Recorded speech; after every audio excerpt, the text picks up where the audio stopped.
Bismillahirrahmanirrahim. Alhamdulillahilladzi ja'alana min ummati sayyidil anbiya'i wal mursalin wa hadana ila tariqati rabbil awliya'i muhammadiyyin.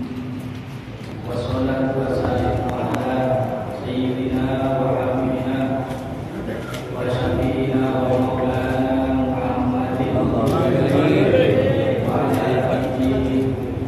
wa ashabihi al-hadiina ila yaumiddin. Allahumma shalli ala sayyidina Muhammadin al-fatihil wal khatimi lima sabaq nasiril haqqi bil haqq wal hadi ila siratikal mustaqim wa ala alihi haqqa qadrihi wa miqdarihil azim. Amma ba'da. Dan saya hormati segenap para muqaddamin, wabil khusus genap Abna Syekh Umar Biduri, Haji Mas Rasuli, Haji Mas Ansori, dan segenap para ustaz. Yang saya hormati Sohibul Hajat, Sohibul Makan, Al-Mukarram Haji Pertama Klasik, dan segenap para muqaddamin yang berkenan hadir pada kesempatan hari ini. Segenap para ikhwan, akhwat, muhibbin, muhibbat, imam ayyalah, imam wadifah, para simpatisan, rahimahullah jami'ah. Alhamdulillah, pertama bersyukur kehadirat Allah Subhanahu wa ta'ala. Pada siang ini kita diberikan kesempatan oleh Allah untuk bersama-sama berkumpul di tempat ini, mulai dari berkumpul karena untuk berpikir kepada Allah Subhanahu wa ta'ala, dan dilanjutkan dengan mengaji bersama. Dan ini merupakan dua majlis yang sama-sama dicintai oleh Rasulullah SAW, dicintai oleh Allah Subhanahu wa ta'ala, majlis zikir dan majlis ilmu, dan keduanya kita lakukan secara bersama pada hari ini. Mudah-mudahan menjadi wasilah kita semua mendapat ridho dari Allah Subhanahu wa ta'ala, mendapat syafaat dari junjungan kita Nabi Muhammad SAW, dan mendapat mandat dari guru kita Syekhina Habibullah Sallallahu Muhammad Al-Tijani. Salawat dan salam mudah-mudahan senantiasa diaturkan kepada junjungan Nabi besar Muhammad SAW. Para jamaah, para hadirin rahimahullah jami'an.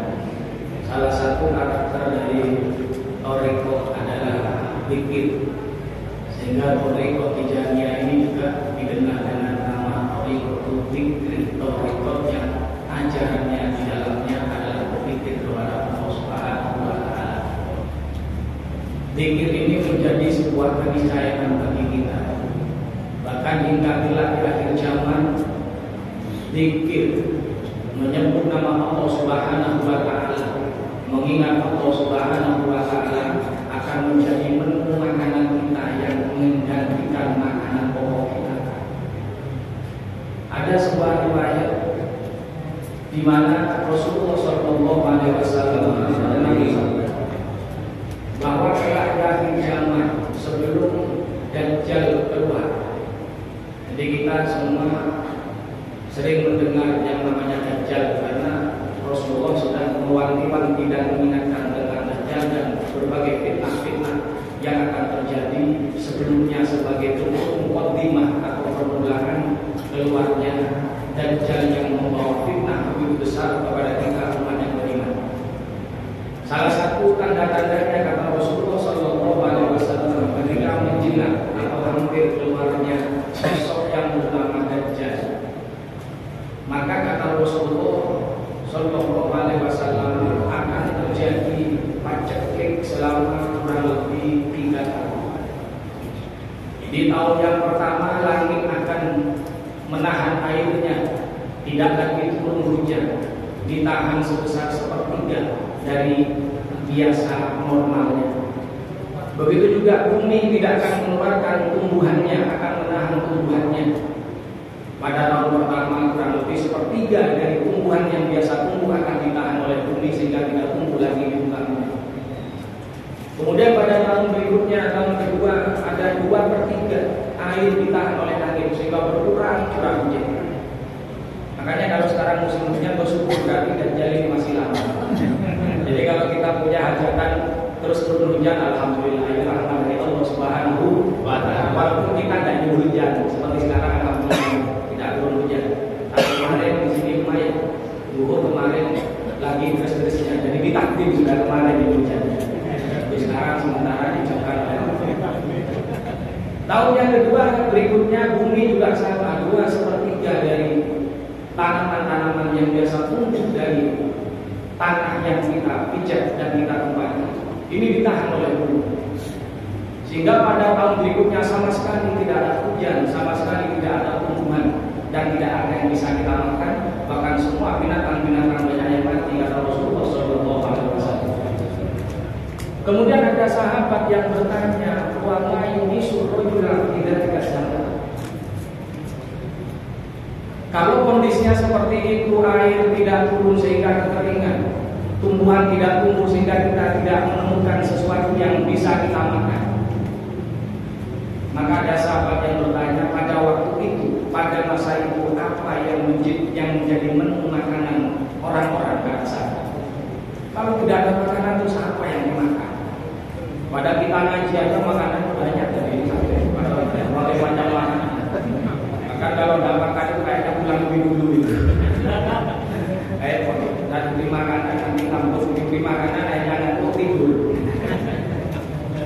Nah, kita ngaji aja makanannya macam-macam. Bayangkan tidak ada makanan yang kita makan. Bukan karena tidak punya uang, tapi karena memang tidak ada makanan yang bisa kita makan. Walaupun uangnya banyak, kalau tidak ada makanannya, percuma uang itu. Makanya uang itu bukan segala-galanya, walaupun segala-galanya membutuhkan uang. Kemudian sahabat bertanya, wa ma yumisun nasa fi dzalika zaman. Apa yang membuat manusia ini hidup, artinya yang dijadikan kebutuhan makanan pokoknya istilahnya pada waktu itu, karena dikembangkan oleh Rasulullah pacaklik yang banyak sehingga tidak ada yang bisa dimakan lagi. Maka kata Rasulullah SAW di perbukaan jawaban dari Rasulullah yang menjadi menu makanan, kata Rasulullah, at-tahlilu wa tasbihu wa tahmidu, zikir adalah menjadi menu makanannya. Yajri majrut ta'am, yajri alaihi majrut ta'am. Zikir-zikir yang dibaca ini akan menjadi ganti dari makanan-makanan yang bisa menjadi pengganti kebutuhan tubuh kita. Zikir kepada Allah Subhanahu wa Ta'ala. Jadi kita sejak dini sekarang sebenarnya sudah dipersiapkan untuk menghadapi hal-hal seperti itu. Makanya usahakan kalau kita berpikir, ya sudah makanan itu usah kita pikir. Setelah pikir nanti insya Allah datang sendiri makanannya. Ada panitia yang antar. Jadi bayangkan pikir ini menjadi makanan pengganti dari makanan yang biasa kita makan tiap hari. Dan ini bukan isapan jempol. Saya baru tadi pagi ini melihat ada postingan di media sosial. Ada salah satu sandera dari Palestina itu yang dibebaskan karena ada gencatan senjata, ada beberapa tahanan-tahanan yang dibebaskan. Dan itu baru saya menemui ada postingan, ada seseorang yang bercerita, ini warga Palestina yang ditahan puluhan tahun oleh orang Israel dan kebetulan dibebaskan setelah gencatan senjata kemarin itu. Dibebaskan, kemudian bercerita bagaimana ceritanya. Dia mengatakan selama di penjara dia disiksa dan tidak pernah dikasih makan. Di penjara tidak pernah dikasih makan, sehingga ada yang tanya bagaimana bisa bertahan. Saya berzikir kepada Allah karena saya ingat sabda Rasulullah ini tadi yang saya sampaikan. Makanya kita sampaikan pada hari ini karena kita semua di dalam rekod ini dijadikan ditakbiyah menjadi orang-orang yang ahli zikir kepada Allah Subhanahu wa Ta'ala. Dan ini menjadi menu akhir zaman zikir. Menjadi kebutuhan akhir zaman, bahkan sebagai pengganti dari makanan yang menjadi kebutuhan kita. Kalau sampean sekarang sudah bisa mempraktekkan ini, enak. Gak usah mikir cari makanan sudah. Gak sibuk kerja lagi. Ajak dengan istrinya, ayo kita pikir, kalau lapar pikir bersama. Nanti akhirnya istrinya ngamuk, tasbihnya diambil, kemudian digoreng, itu makan, ini makan tasbihnya. Ini pikir, Masya Allah luar biasa. Jadi tidak ada jalan, tidak ada yang tidak mungkin. Kalau kita sudah berhadapan dengan kekuasaan Allah Subhanahu wa Ta'ala, bahkan zikir pun bukan hanya menjadi kebutuhan rohani, tapi juga menjadi kebutuhan jasmani. Dan selama ini yang kita tahu bahwa zikir itu adalah kebutuhan rohani, membersihkan jiwa kita, hati kita menjadi tenang. Dan ternyata bahkan fisik pun, raga kita pun akan tercukupi kebutuhannya melalui zikir kepada Allah Subhanahu wa Ta'ala. Cuman karena belum terpaksa, maka kita masih belum mencapai level yang seperti ini. Kalau sudah situasi memaksa kita untuk berpikir terus, akhirnya ya mungkin pikiran kita fokus berpikir, menyatu kepada Allah, sehingga lapar itu menjadi hilang dengan sendirinya. Karena belum fokus kepada Allah, lagi pikir pun perut berbunyi langsung selesai pikirnya, makan dulu. Akhirnya tidak usul. Ini para ikhwan, akhwat, pemimpin hebat, rahimahumullah jami'an. Ini masya Allah luar biasa. Mudah-mudahan kita semua berpikir setiap hari terima kepada Allah Subhanahu wa Ta'ala. Para jamaah rahimahumullah, ada hal yang perlu dan ini sangat penting bagi kita sebagai ikhwan, sebagai pribadi-pribadi yang punya guru. Di mana tarbiyahnya diantaranya tadi sudah kita sampaikan, yaitu berpikir kepada Allah Subhanahu wa Ta'ala. Kita kebiasaan berpikir ini menjadi hal yang luar biasa. Karena dalam Al-Quran ini ada sebuah ayat yang sering kita dengar, wala tamutunna illa wa antum muslimun. Ya ayyuhalladzina amanu taqullaha haqqa tuqatih wala tamutunna illa wa antum muslimun. Hai orang-orang yang beriman, takutlah kepada Allah dengan sebenar-benarnya takut kepada Allah. Wala tamutunna illa wa antum muslimun, dan janganlah kalian mati kecuali dalam keadaan Islam. Ada perintah janganlah kalian mati kecuali dalam keadaan Islam. Padahal kita kan tidak pernah tahu nasib kita seperti apa. Akhir hayat kita tidak akan pernah tahu. Tapi mudah-mudahan kita semua husnul khotimah. Meninggal dalam keadaan membawa iman kepada Allah. Meninggal dalam keadaan tetap dalam naungan perahu Tijani yang menjadi Syekh Ahmad bin Muhammad At-Tijani radhiyallahu anhu di dunia wal akhirah. Apa yang dimaksud wala tamutunna illa wa antum muslimun? Janganlah kalian mati kecuali kalian dalam keadaan Islam. Ini yang menarik, apa yang menjadi penjelasan dari Imam Ibnu Katsir dalam tafsirnya menjelaskan ayat ini. Beliau menyatakan dari ayat ini mengatakan ayhafidu alal Islam fi hali sihatikum wa salamatikum. Yang dimaksud dengan janganlah kalian mati kecuali dalam keadaan Islam, artinya jagalah Islam kalian dalam keadaan sehat, dalam keadaan selamat. Artinya kita sekarang dalam keadaan baik-baik saja, jagalah Islam kita. Dengan bagaimana kita menjaga Islam kita, yang kita kerjakan kewajiban kita di dalam agama. Sholat kita kerjakan, puasa di bulan Ramadan kita kerjakan, apapun lebih-lebih yang menjadi rukun dalam agama Islam. Selama kita masih hidup baik-baik saja, usaha jaga itu. Kita dimaksud dari wala tamutunna illa wa antum muslimun. Mumpung kita masih sehat, mumpung kita masih baik-baik saja, mumpung kita masih hidup dalam keadaan tenang, dalam keadaan aman sentosa, kita masih bebas untuk beribadah. Tidak ada yang melarang kita untuk beribadah kepada Allah Subhanahu wa Ta'ala. Tidak ada yang mengganggu siapapun kita beribadah kepada Allah Subhanahu wa Ta'ala. Maka jaga mumpung kita masih bisa dengan bebas dan leluasa mengerjakan ajaran agama. Kenapa? Supaya kita mutu alihi, supaya kalian ini mati menetapi dalam keadaan keislamannya. Kenapa? Karena di sini dikatakan fa innal kalima qad ajra adatahu bi qarnihi annahu man asa ala syai'in mata alaihi. Karena Allah Subhanahu wa Ta'ala ini sudah ada kebiasaan yang biasa dilakukan oleh Allah. Ketika ada seseorang terbiasa melakukan sesuatu, maka dia akan meninggal dalam keadaan menetapi sesuatu yang biasa dikerjakan. Kalau orang ini ketika Islamnya biasa menjalankan keislamannya, ajaran Islamnya, maka 99% bisa dipastikan dia mati dalam keadaan Islam. Kalau kita para ikhwan menjaga wiridnya setiap hari berzikir, maka kita yakin ketika meninggal kita meninggal dalam keadaan berzikir. Entah itu ketika membaca astagfirullah, atau ketika bersolawat kepada Rasulullah SAW, ataupun apapun itu yang penting bentuknya adalah zikir. Lebih-lebih yang biasa kita baca tidak, yaitu astagfirullah, istighfar, sholawat, ataupun kalimat tauhid la ilaha illallah. Bisa saja meninggalnya kita dari salah satu bacaan ini, karena ini yang biasa kita baca. Kita dimaksud bala tamutunna illa wa antum muslimun. Ketika kita hidup membiasakan melakukan sesuatu, maka ketika mati pun kita akan mati dalam keadaan seperti kebiasaan yang kita lakukan. Kalau kita biasa eksis di dunia maya, nanti mati pun di dunia maya. Eksisnya main TikTok, joget-joget, matinya dalam keadaan joget. Lagi berjoget langsung mati, nggak sempat bertobat. Dan ketika kita sudah mati dalam keadaan menetapi suatu hal, ma'asya alihi, wisa alihi. Kalau kita mati dalam menetapi sesuatu yang kita lakukan, maka nanti ketika dibangkitkan, kita juga akan dibangkitkan dalam keadaan ketika kita meninggal. Kalau kita meninggalnya berzikir, maka kita dibangkitkan juga akan terus berzikir kepada Allah Subhanahu wa Ta'ala. Ini luar biasa. Makanya tarbiyah dalam toreko ini adalah kepentingan dan kemaslahatan bagi kita, pribadi-pribadi kita, satu persatu dari kita semua yang masuk di dalam perahu besar ini, yaitu toreko tijaniyah.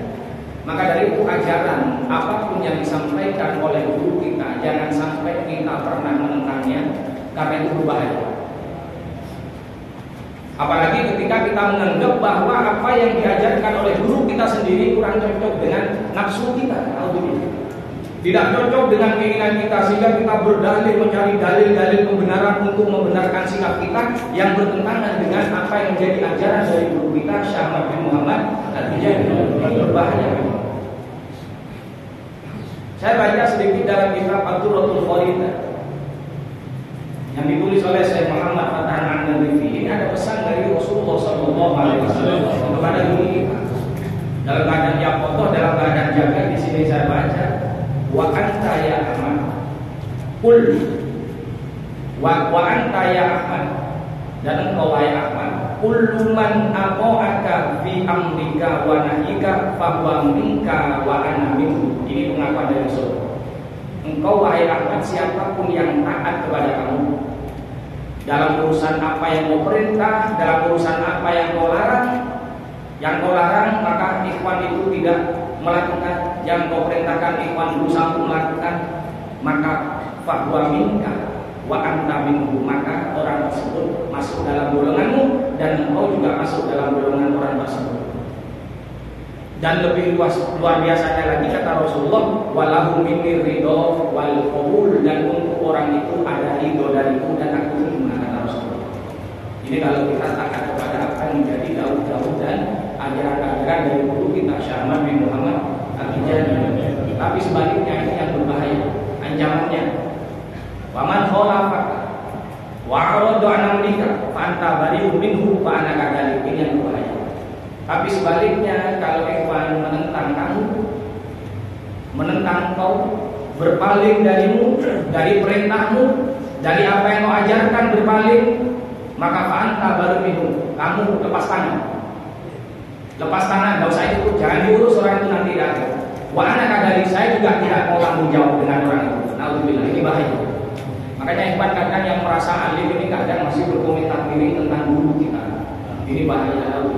Rasulullah menegaskan anta bari'un minhu wa ana kadzalik. Kamu luar lepas tangan dari orang itu, saya juga lepas tangan. Tuh, tidak usah diurus orang itu, biar. Dia punya mau sendiri, ya sudah, biarkan dia dengan kemauannya sendiri, mau kemana terserah, kita nggak ada urusan dengan orang. Tahu gitu. Dan kalau kita sudah ada yang urus, apalagi Rasulullah lepas tangan, guru kita lepas tangan, mau kemana? Ya celaka, kita kan celaka, dunia ya celaka. Makanya ketika apa yang menjadi ajaran guru kita, kemudian nafsu kita tidak cukup, kita berusaha menerima apa yang menjadi ajaran guru kita dan kita menyalahkan diri kita, bukan kemudian mencari pembenaran untuk mengesahkan apa yang kita lakukan, padahal yang kita lakukan sebenarnya bertentangan dengan ajaran guru. Ini bahaya. Dan Rasulullah yang menegaskan, bukan sahabat yang mau ini Rasulullah. Rasulullah yang mau anta bari'un minhu wa ana kadzalik. Maka kamu lepas tangan dari orang itu, saya juga seperti itu. Saya juga tidak mau tahu dilepas. Ini kan bahaya, padahal kita berkoreko, kita berpikir selama hidup kita, ke ujung-ujungnya kita justru tidak dihiraukan, tidak ada perhatian dari Rasulullah, tidak ada perhatian dan diabaikan oleh guru kita Syekh Ahmad At-Tijani radhiyallahu anhu. Sungguh celaka orang yang seperti ini. Mudah-mudahan kita tidak termasuk orang arhamar rahimin. Makanya kita berusaha untuk taat dengan ajaran-ajaran yang ada di dalam thariqah. Paling tidak sebagai ikhwan ini ada 4 hal yang harus kita berusaha ini tidak melanggar. Yang pertama adalah ajaran dari Allah Subhanahu wa taala Al-Qur'an, yang kedua adalah ajaran dari Rasulullah sallallahu alaihi wasallam. Kemudian yang ketiga pemerintah, karena atiullah wa atiur Rasulullah ulil amri. Kemudian yang keempat karena kita sebagai ikhwan jangan sampai kita melanggar dari apa yang menjadi dahulu dari guru kita Syekh bin Muhammad Al-Tijani. Maka kalau 4 ini kita lakukan dengan sesama, insyaallah kita semua bersama-sama menjadi orang yang selamat di dunia wal akhirah, mendapatkan kebahagiaan di dunia wal akhirah. Amin Allahumma amin ya rabbal alamin. Mudah-mudahan kita semua bisa istiqomah, dan diterima serta diakui menjadi santri dari Syekh Muhammad Al-Tijani radhiyallahu anhu, dan diakui menjadi umat dari baginda Rasulullah sallallahu alaihi wasallam. Amin ya rabbal alamin. Nah, ini sedikit yang bisa saya sampaikan, mudah-mudahan bermanfaat. Dalam Shiratal Mustaqim Allahumma sholli ala sayyidina Muhammad wa ala alihi wa sahbihi.